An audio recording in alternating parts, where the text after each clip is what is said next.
Christmas memories are powerful. They linger long after the lights fade, yet the details blur like breath on a cold window.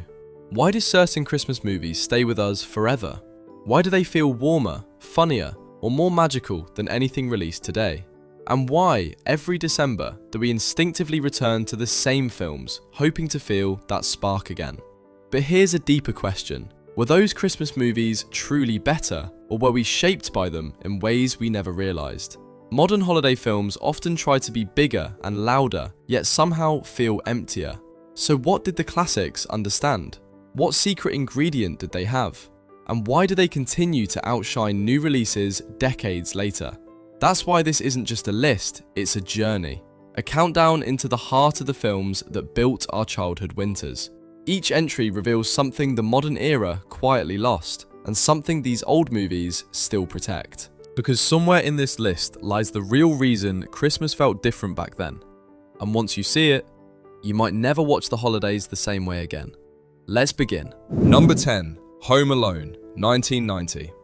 Home Alone didn't just become a Christmas classic, it became a ritual. A movie that seemed to play itself every December, echoing through living rooms long before algorithms decided what we should watch. And for many of us, Kevin McAllister wasn't just a character, he was the chaotic, fearless version of ourselves we secretly wished to be during the holidays. The premise feels simple now, a boy accidentally left behind during Christmas. But the simplicity is exactly what made it iconic. Kevin wakes up to an empty house, not quiet, but buzzing with possibility.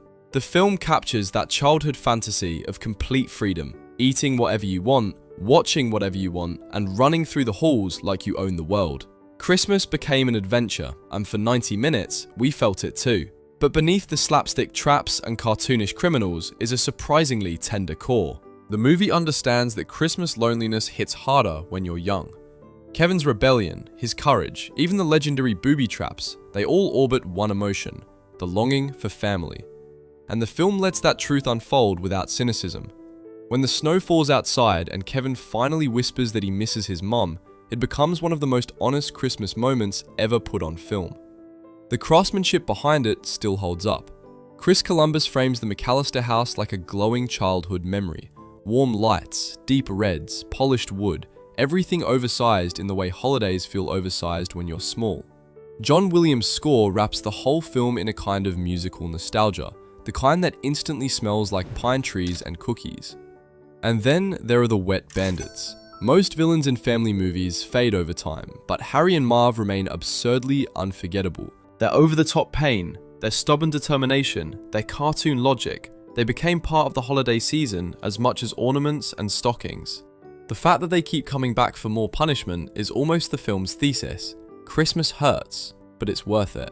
Home Alone endures because it speaks to something universal. The thrill of independence, the fear of being forgotten, and the miracle of being reunited. Even today, as December creeps closer and the world grows noisier, the film reminds us of the quiet truth. Christmas isn't about perfection. It's about finding your way back to the people who feel like home. And if that movie defined our childhood sense of adventure, the next one defined our belief in Christmas itself. Number 9. The Santa Claus, 1994.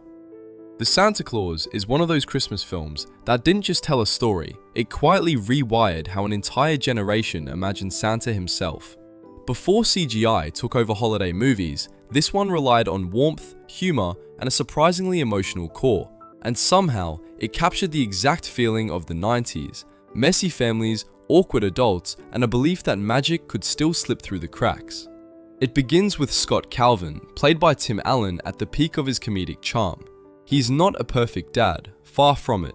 He's clumsy, distracted, stressed, and trying too hard to look like he has everything together. Which is exactly why his accidental transformation into Santa feels so strangely intimate. The movie isn't just about putting on the red suit. It's about a man rediscovering the version of himself he buried somewhere between deadlines and adulthood. The physical transformation is iconic. The weight gain he can't control, the beard that grows overnight, the way he looks at the mirror, confused but too tired to fight it.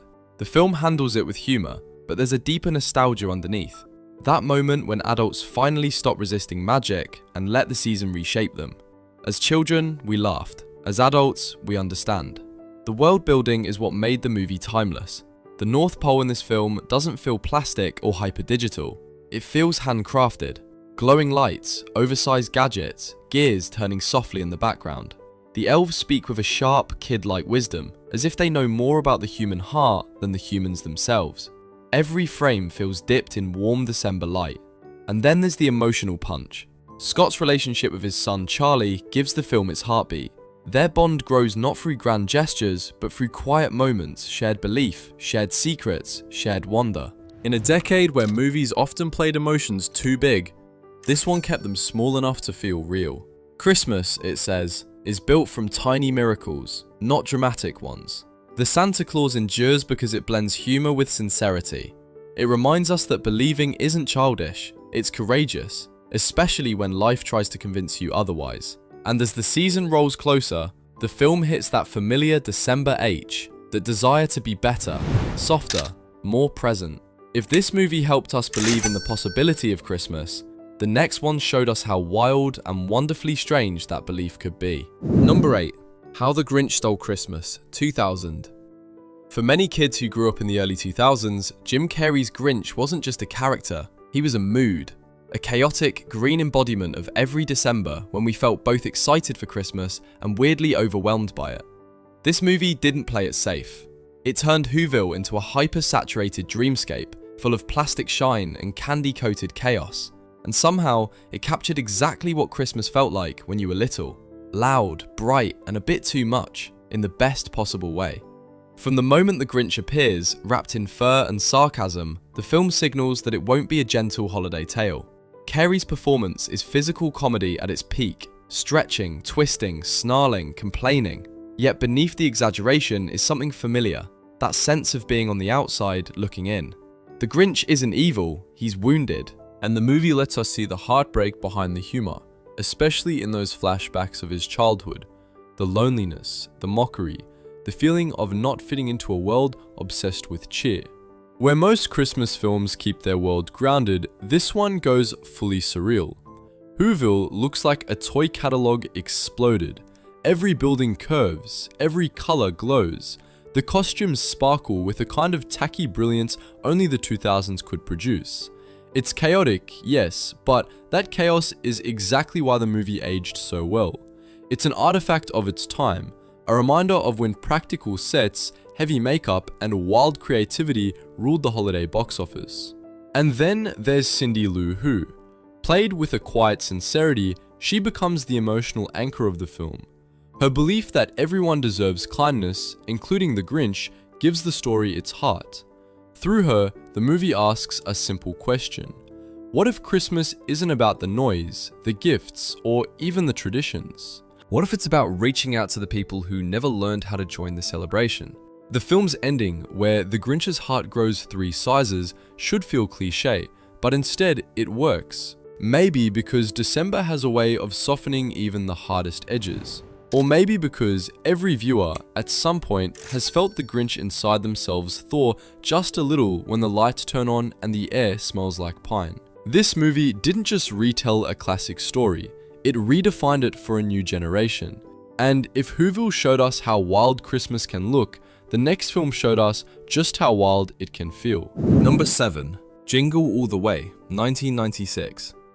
Jingle All the Way is one of those Christmas movies that felt chaotic even when we were kids, but now, as adults, it feels almost too real. In the 90s, the holiday rush still had a kind of sincerity to it. Parents lined up outside toy stores before sunrise, catalogs determined what kids dreamed of, and somewhere in that frenzy stood Arnold Schwarzenegger, sprinting through malls in a desperate quest for a Turbo Man doll. It sounds absurd, yet anyone who lived through a 90s Christmas knows exactly why this film struck a nerve. Arnold plays Howard Langston, a well-meaning father who promises his son the season's hottest toy and then forgets to buy it. That single mistake sparks a journey through the manic heart of December consumerism. The packed stores, the panicked parents, the endless lines, the bitter competition disguised behind polite smiles. As children, we laughed at it. As adults, we realized the movie was never exaggerating, it was documenting. The film works because it embraces the madness without losing its warmth. The The slapstick chases across malls and parades give it cartoonish energy, yet the emotional center is simple, a parent trying to make up for lost time. Howard's mission isn't really about a plastic action figure. It's about guilt, redemption, and the universal desire to give your child the moment you never had. The world around him is hilariously exaggerated. Store employees act like they're running covert operations. Shoppers behave like they're preparing for battle. And then there's Sinbad as the rival mailman, delivering one of the most unhinged performances in any Christmas comedy. Their rivalry, equal parts ridiculous and relatable, captures the competitive spirit that always seems to bubble under holiday cheer. But the movie's magic hits hardest during the parade finale. When Howard accidentally becomes Turbo Man, soaring above the crowd, it taps into the pure imagination of childhood. For one breathless sequence, the world feels enchanted. The chaos stops.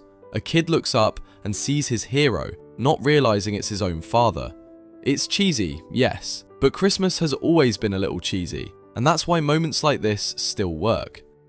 Jingle All the Way survives not because it's flawless, but because it mirrors the hectic Christmas energy we all carry. The pressure, the promises, the hope that one gift can fix what time has worn down. It reminds us that behind every December rush is someone simply trying their best, even if they don't always get it right. And if this film captured the frenzy of the season, the next one captured its quiet miracle. Number 6. Miracle on 34th Street. 1994. Miracle on 34th Street feels like the kind of Christmas movie that could only exist in a quieter world. A world where department store windows glowed like storybooks, where city streets carried the soft hush of December evenings, and where the question, "Do you believe in Santa?" wasn't something childish, it was something profound. For many of us growing up in the 90s, this remake wasn't just a retelling of a classic. It was our first real introduction to the idea that Christmas magic doesn't always need special effects. Sometimes it just needs sincerity. The heart of the story is Kris Kringle, played with gentle wisdom by Richard Attenborough. He isn't quirky or overly theatrical. He's calm, warm, and quietly joyful, the kind of Santa who feels like he stepped out of a memory rather than a fantasy. The film doesn't try to convince us he's magical through tricks or spectacle. It lets us believe because believing simply feels right. Then there's Susan, the little girl who doesn't believe in Santa because the adults in her life have taught her not to. Her journey is the emotional spine of the film. Watching her skepticism slowly soften is like watching frost melt on a window. It's small, delicate, almost invisible, until suddenly the whole world feels bright again. For a generation raised during the rise of skepticism, this film reminded us that faith, even in small things, is a kind of courage. The courtroom scenes are where the film truly stands apart. Instead of focusing on the North Pole or sleigh rides, the movie asks something simple. How do you prove something real if it only exists in the heart? The trial becomes a symbolic battle between belief and practicality, between childhood innocence and adult exhaustion. And in classic Christmas fashion, the answer doesn't come from logic. She comes from goodwill, from shared hope, from people quietly choosing kindness over efficiency. Visually, the movie captures a soft, golden New York snow gently falling, holiday lights reflecting on wet pavement, the kind of winter charm that feels almost impossible today. Every frame seems wrapped in warmth, as if encouraging us to slow down, breathe, and remember what the season once felt like.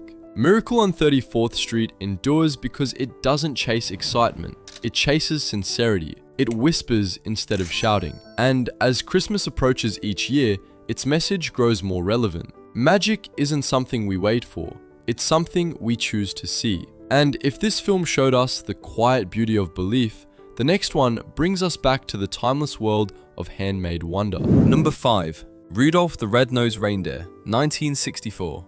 Rudolph the Red-Nosed Reindeer is one of those Christmas specials that feels older than memory itself. For many of us, it didn't just play on TV, it felt like it had always been there, tucked between tinsel, old ornaments, and the warm smell of a December night. Long before digital animation or high-budget holiday worlds, there was this stop-motion tale made with felt, wires, and an extraordinary amount of heart. And somehow, that handmade simplicity made the magic feel even more real.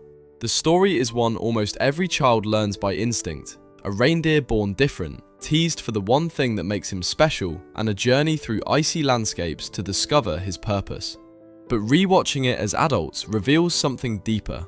Rudolph isn't just an outsider, he's anyone who grew up feeling slightly misplaced, slightly awkward, slightly unsure of where they belonged. And at Christmas, a season built around unity, that feeling becomes even sharper.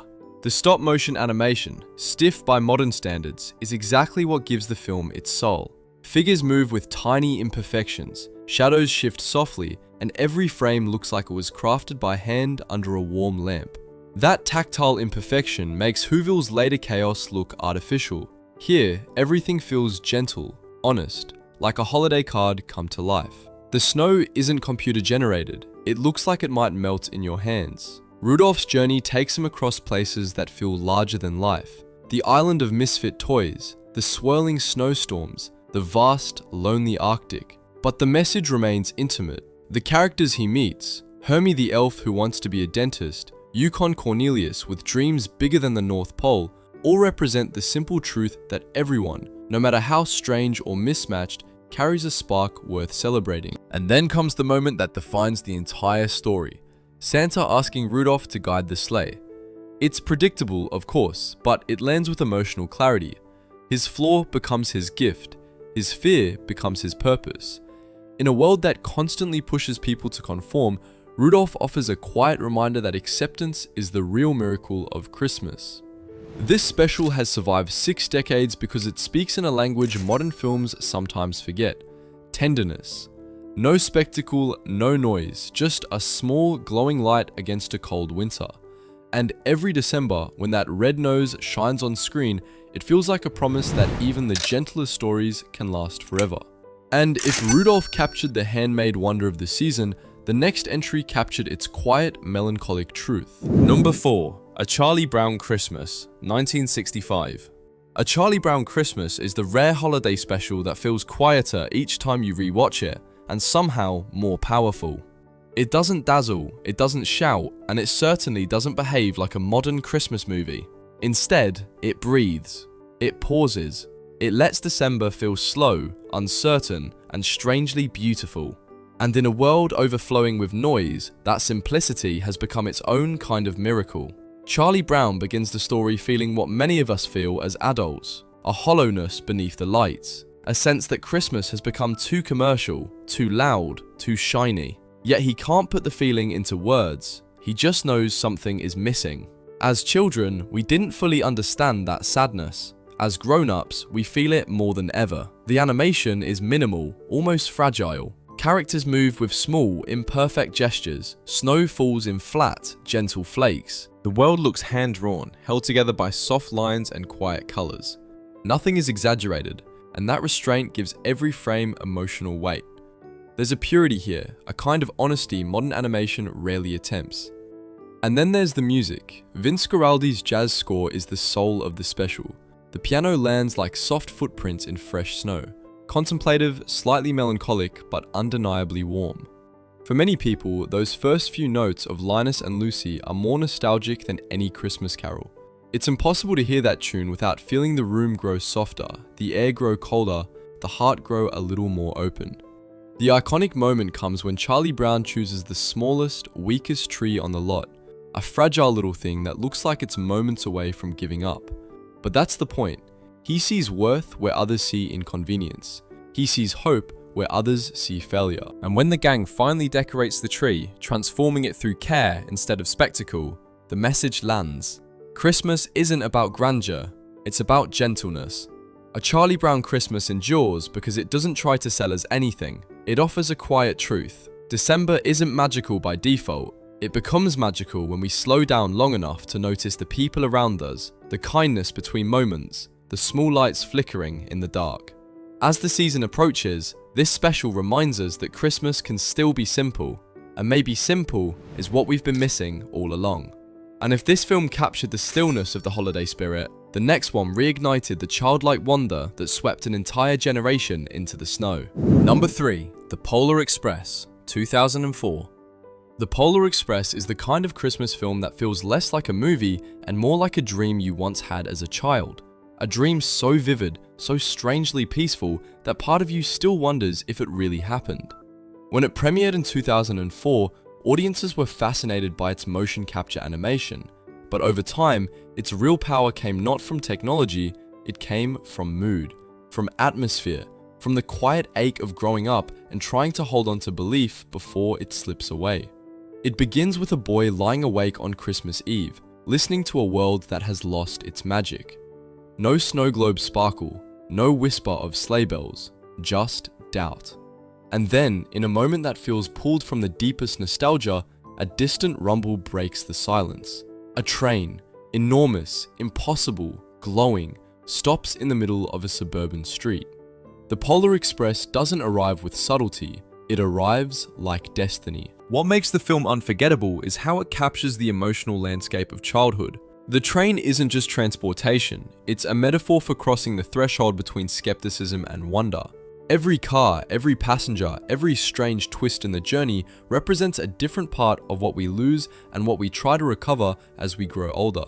The smoky shadows, the golden lights, the cold metallic screech of the rails. Everything is designed to feel familiar yet uncanny, like a memory half remembered. Then there's the hero boy, nameless by design. He stands in for all of us who once doubted magic but wanted desperately to believe anyway. Through him, the film explores a simple truth. Belief is never automatic. It's a choice, a leap, a willingness to trust something you can't fully explain. And for a generation that grew up alongside advancing technology, this message felt strangely personal. It said that magic doesn't vanish, we just stop looking for it. The North Pole sequence is where the film reaches its emotional peak. Wide, silent streets, towering red buildings, a city so grand it feels sacred. When the bell rings, that soft, crystalline sound only the believing can hear, it becomes one of the most iconic Christmas moments of modern cinema. As children, we simply felt wonder. As adults, we feel something deeper, longing.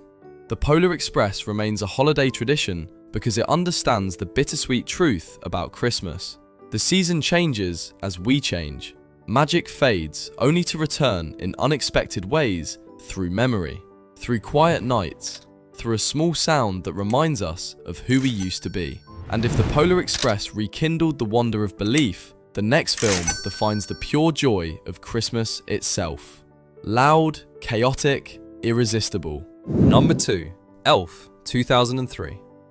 Elf is one of those rare Christmas movies that shouldn't work on paper, and yet somehow became a cultural anchor of the 2000s. It's loud, unapologetically silly, filled with sugar rush optimism, and still manages to hit the softest parts of the heart. For countless kids, Buddy the Elf wasn't just a character. He was Christmas in human form, chaotic, bright, sweet, and impossible to forget. The story begins with a simple mix-up at the North Pole. A human baby crawls into Santa's bag, grows up among elves, and never quite fits in.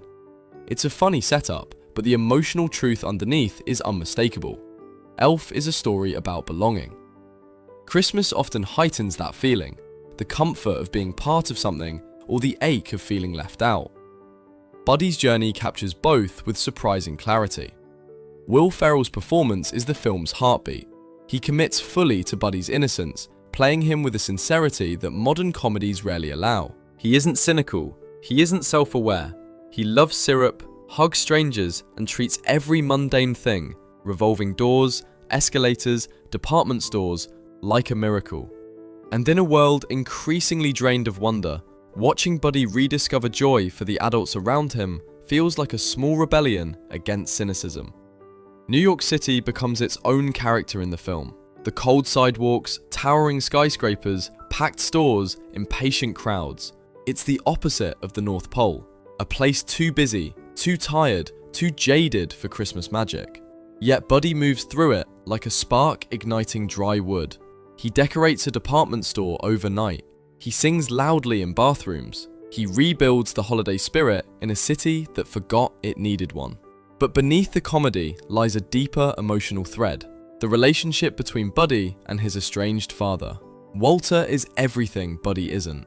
Rigid, skeptical, overwhelmed by responsibility. And through their clash, The film reveals a truth many adults avoid. Somewhere along the way, we trade wonder for productivity and lose more than we realize. Buddy doesn't change the world with power or authority. He changes it with warmth. Simple, fearless warmth.